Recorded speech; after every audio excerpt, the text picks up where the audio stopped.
Hi guys, Neil at Italia Autos here. Welcome back to another video on my channel. I hope you guys are all doing well.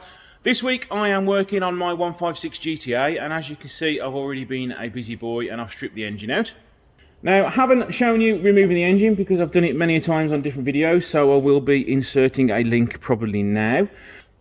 Engine came out perfectly fine, no issues removing it, no broken bolts, no nothing. All I discovered was wrong. That drive shaft gaiter has been ordered and I'm waiting for a new one to come. I have been busy stripping the engine right the way down. I am having to change the crank seal. Cam belt's being done at the same time, but what I'm going to be doing mainly in this video is refurbishing a lot of the parts. Now I've already done these already and I haven't filmed any with that. But what I do have to paint on camera is going to be prepping these 4 engine covers ready for paint. As you can see, the 2 main covers are rather oily and grimy, so I'm going to have to degrease those first. And the other ones are going to want a little bit of sandblasting, and then prepping, painting, and then lacquering.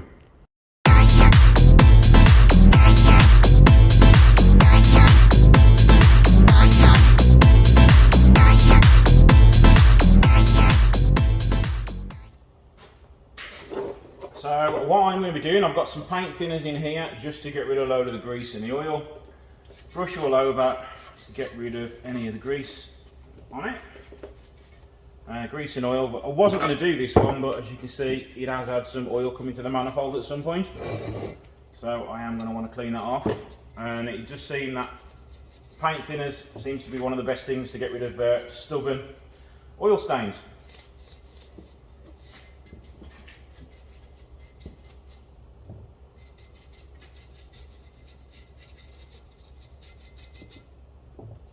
As you can see, quite quickly it just comes straight off. A lot better than brake cleaner and carb cleaner.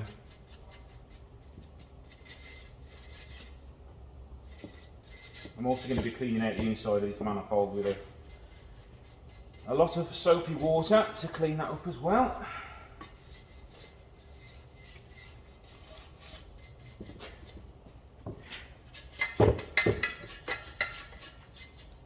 Right, so let that one sit a minute and swap over.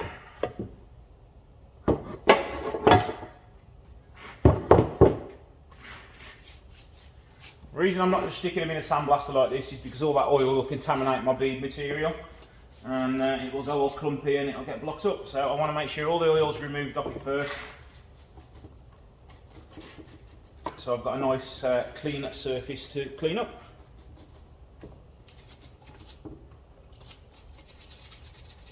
And your paintbrush won't last long when you're using paint thinners, but that's fine. It's only a cheap one.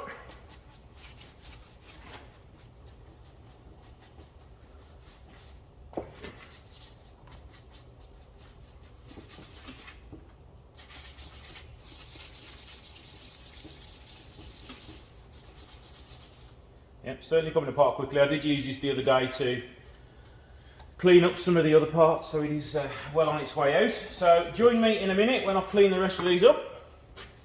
So all the oil and the grime has been removed now pretty much. This one is still wet, but I am going to be taking it outside and pressure washing it off now. As you can see, most of the grime is gone. There's a few little stubborn bits left in the corner, but with a good old high bar pressure washer, it should remove all of the grime. And then we can get them in the sandblaster just to tidy them up a little bit, get rid of some of the corrosion, so the paint's got a good surface to adhere to.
So everything is now blasted. It's now covered in sand particles and bead particles, so it does need a very good soap and clean. So I'm just going to do that now off camera, so they are all nice and clean, because we don't want any sand or grit getting into the engine. So triple check that this is extremely clean indeed. So join me in a minute. For painting these, I'll be mostly using a rattle can, just so you've got an idea of what sort of finish you can get when you're painting these yourselves at home. I will be giving one final lacquer coat with my gun, because I actually ran out of lacquer. Also, the step with the sandblasting, if you're doing this at home, obviously you can skip that. You can just use some sandpaper just to give it a good key.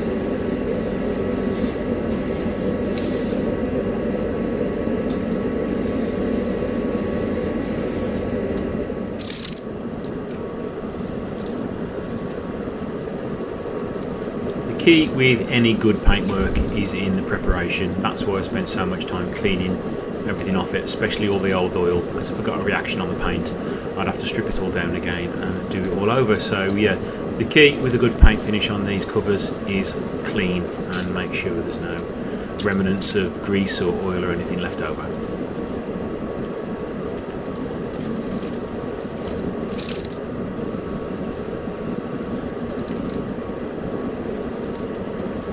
The paint that I'm using for the black is just a high gloss black, so it is like a little bit of a metallic fleck to it, and the silver is just like an engine silver. There's nothing special about that, there's no colour code for it.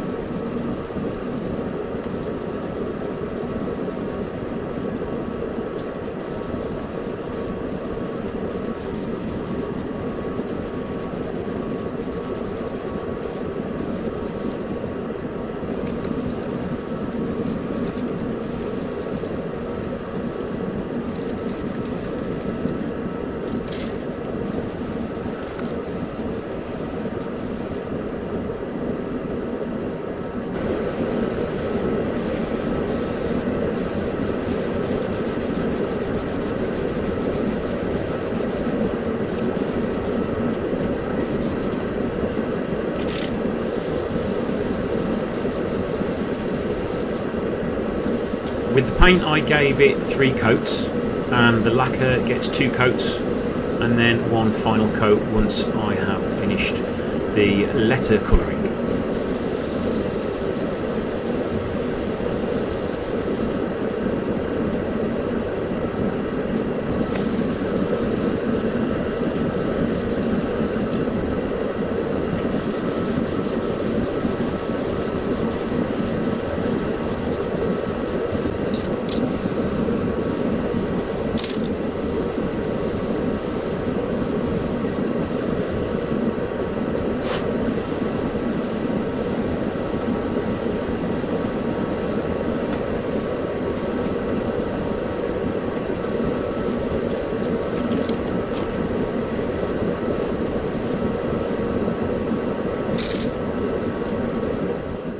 Okay guys, it's now the next day. I've been working all day on the engine. I've put a Q2 differential on the gearbox. I've fitted the cam belt. I've had to retap one of the threads for the auxiliary belt tensioner, not the auxiliary, the cam belt tensioners.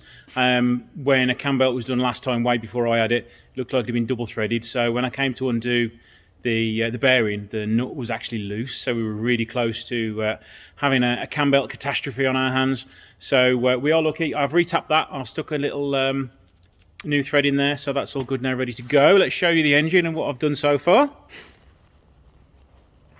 So let's show you the engine and where I'm at now. I've fitted a new clutch slave cylinder. I've got a brand new clutch in there. I've fitted the diff seal, not the diff seal, the crankshaft seal.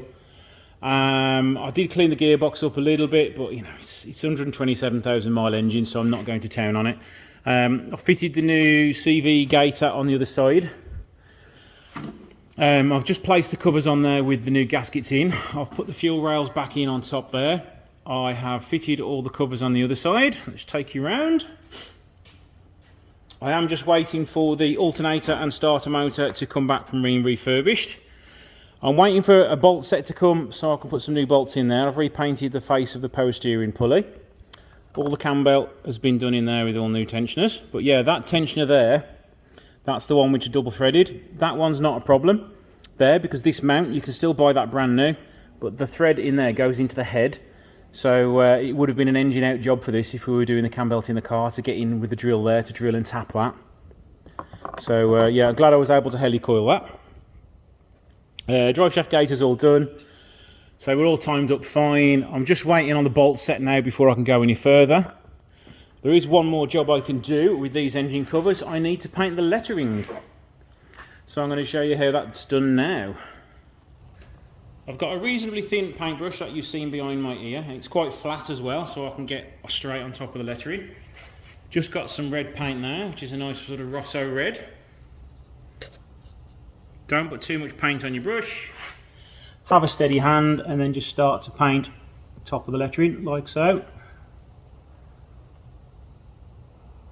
You will want to do 2, possibly 3 coats on this, but as long as you keep your brush flat, it's very unlikely you'll go over the edge as long as you haven't got too much paint on your brush. I'd like to say I feel a bit like Rolf Harris doing this, but I best not say his name. I'll say Tony Hart instead. I feel a bit more like Tony Hart. Being creative. Don't worry if it doesn't look very smooth on the first coat, because as it dries, it does flatten out. You will see the black through it, so you will need to do more than 1 coat because of that. Just try and get right to the edges.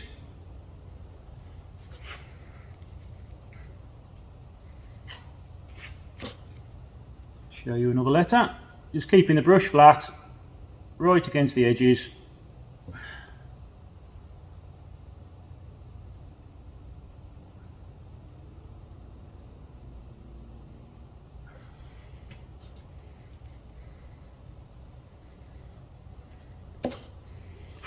So I'm left-handed, so I'm working from left to right. If you're right-handed, you'll want to work the other way around, so you don't run your hand over the wet lettering. And so many different combinations of colours and finishes you can have. This is one I've just not done before. In black, I've always done them red or silver. So I thought, no, I'm going to go for a black one for a change.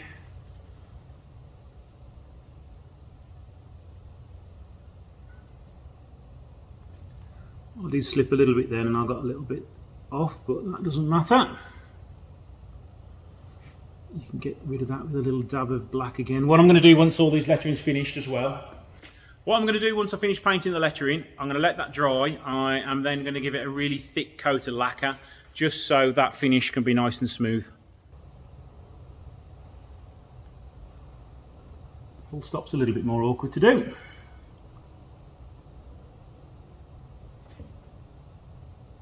I also work along the longest side of the letter.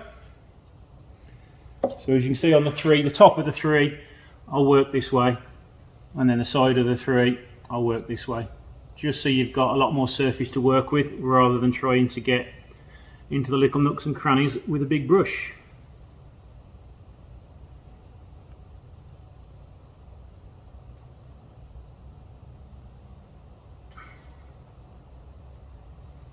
You.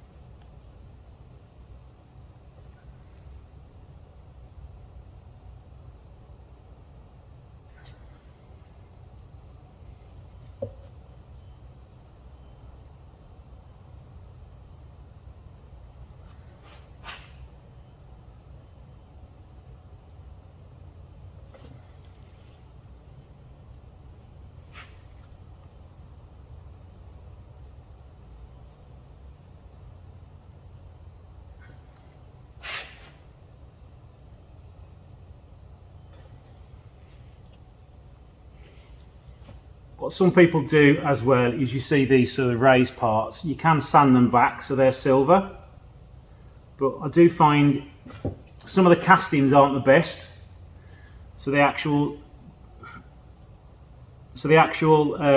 silver parts can be uneven and not symmetrical, and I don't like that, so I want to leave this one all black.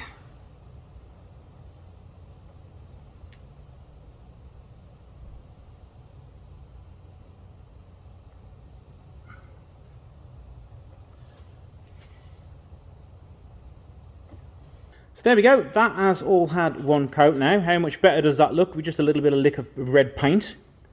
I'm going to let that dry now for a few hours, give it another coat, let it dry again, another coat, and then lacquer over the whole thing, and we should be good to go.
There we go, guys, we are all done with painting the engine covers now. I have just placed them on top there just as a temporary measure because I've still got to refurbish the fuel rails. But all the hard work is done now, and then the engine can go back in, and all the rest of the parts can be fitted once the engine is in.